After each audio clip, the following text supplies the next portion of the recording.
Hi viewers, welcome to my channel. If you are watching my channel for the first time, please subscribe and press the bell icon so that you will get notifications further. And if you like my video, please share it and like it. And it will be useful for many students at present who are preparing for NEET. And for today's session, I would like to explain about how the urine is being concentrated in the medullary region. So that is by counter current mechanism. So in the previous class we have been discussed, okay, so how the urine formation has been occurred from glomerular filtration process as well as even through the reabsorption and secretion of tubules, renal tubules. So now we'll be discussing about counter current mechanism. So the main aim of this counter current mechanism is to produce concentrated urine, okay. So to produce concentrated urine. So this to produce mainly the concentrated urine. Usually the mammals will have ability to produce more concentrated urine. So that is in the form of urea as the ureotelic animals. And now this counter current mechanism which will be helpful, and this works through juxtamedullary nephrons which have long Henle's loop with vasa recta around it. So this is to produce more concentrated urine, and the capability of producing more concentrated urine depends upon the length of Henle's loop. So this is Henle's loop which is being extended into the medullary region, and as well as vasa recta which is coiled around it and which are arranged in a close proximity to each other. So this capability of producing concentrated urine mainly depends upon the length of Henle's loop as well as vasa recta which is coiled around it. So this we can see mainly in juxtamedullary nephrons which has long Henle's loop as well as vasa recta which is coiled around it. That is by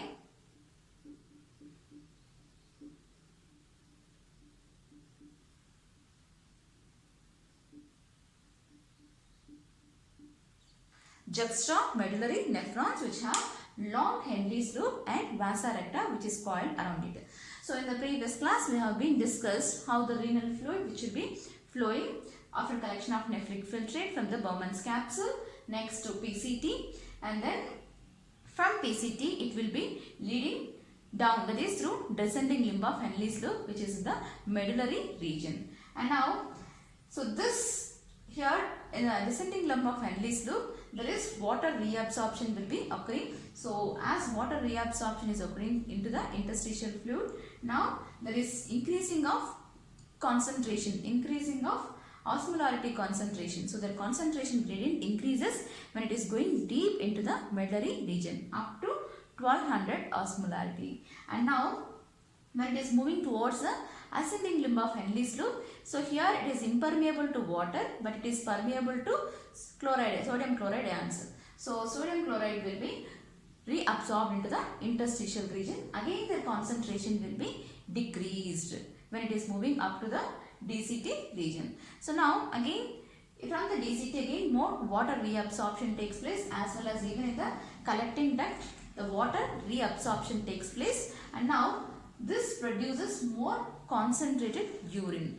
And now what is the role of this vasa recta which is present around this Henle's loop, we'll see. And these are arranged in close proximity to each other. That means they are arranged closer to each other. Okay, that is from the afferent arteriole which is leading and which forms a peritubular network around PCT as well as DCT, proximal convoluted tubule and distal convoluted tubule. So this peritubular network also help the reabsorption like tubular secretion into the distal convoluted tubule in order to maintain ionic balance in the cortex region. And now, so this tubular network, it is leading towards the medullary region as vasa recta.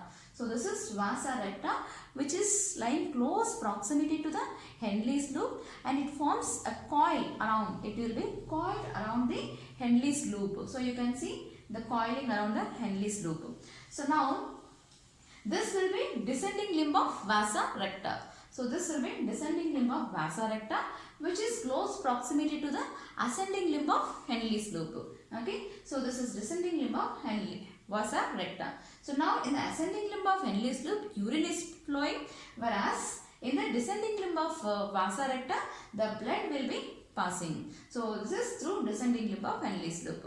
Okay, and now this is ascending limb of vasa recta, which is close proximity to the descending limb of Henle's loop. So here also the blood will be flowing in the vasa recta, and here the urine will be passing down through the descending limb of Henle's loop. So they are arranged close proximity to each other. They are closer to each other, and which helps them in counter exchange of substances and maintaining a concentration gradient more in the medullary interstitial region. So that is how you can see 1200 osmolarity in both Henle's loop as well as vasa recta. So this maintenance of concentration gradient more in the medullary interstitial region is mainly because of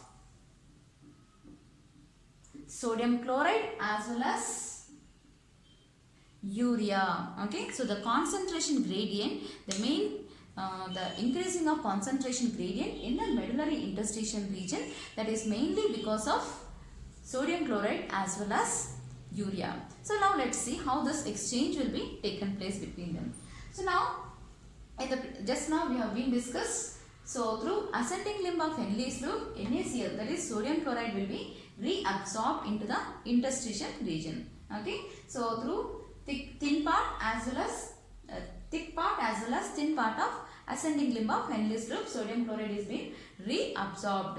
Okay, and now this sodium chloride which is reabsorbed into the interstitial region is being taken up by descending limb of vasa recta. So that is how here, as a close proximity to each other, there is exchange of sodium chloride from here, from ascending limb of Henle's loop to the interstitial region, and from interstitial region towards the descending limb of Henle's loop, vasa recta, descending limb of vasa recta.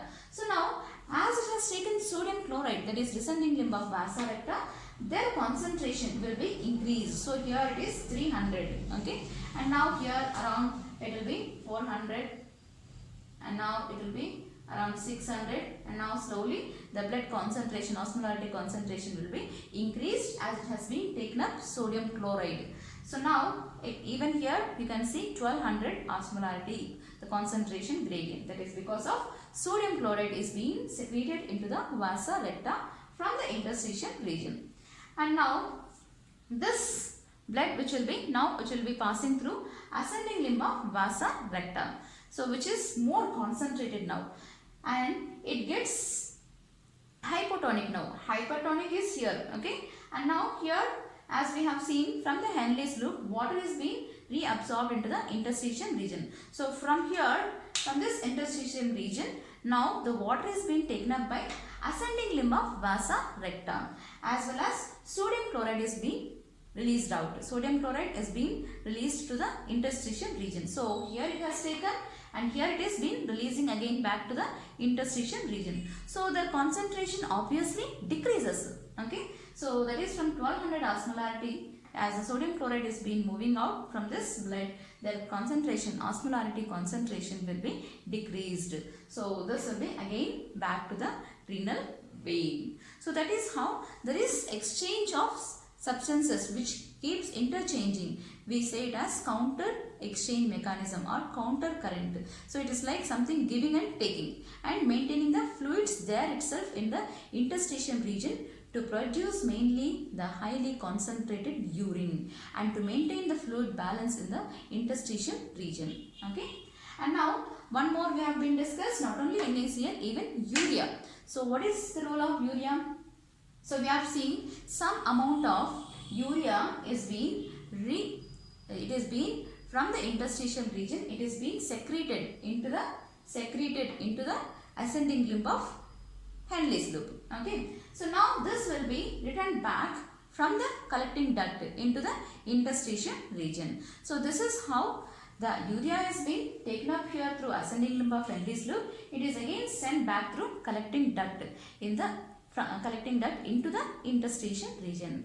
So this helps in producing the concentrated urine, and this mainly the increasing of the concentration gradient in the medullary region with the help of this vasa recta as well as Henle's loop by their close proximity arrangement and exchange of these substances, and which maintains a more concentration gradient, that is 1200 osmolarity in the medullary region. So which mainly the main aim of this is to produce concentrated urine. So the concentration gradient is mainly dependent upon the sodium chloride as well as urea, and the ability to produce more concentrated urine, it is mainly due to the presence of long length of Henle's loop, okay, as well as vasa recta which is coiled around them, so which maintains the concentration gradient in the medullary region. So very important. So which substances, that is sodium chloride as well as urea, which helps in increasing the concentration gradient. So in the medullary region it is more hypertonic, both in Henle's loop as well as even in the vasa recta, so that is 1200 osmolarity. So this maintenance can be seen, and the main aim of this counter current mechanism is to produce concentrated urine, and the flow of substances, so renal fluid as well as the blood flow will be in opposite direction, okay. So this is how counter current mechanism is producing the concentrated urine through juxtamedullary nephron, which has long Henle's loop as well as the coiled vasa recta around it. Thank you.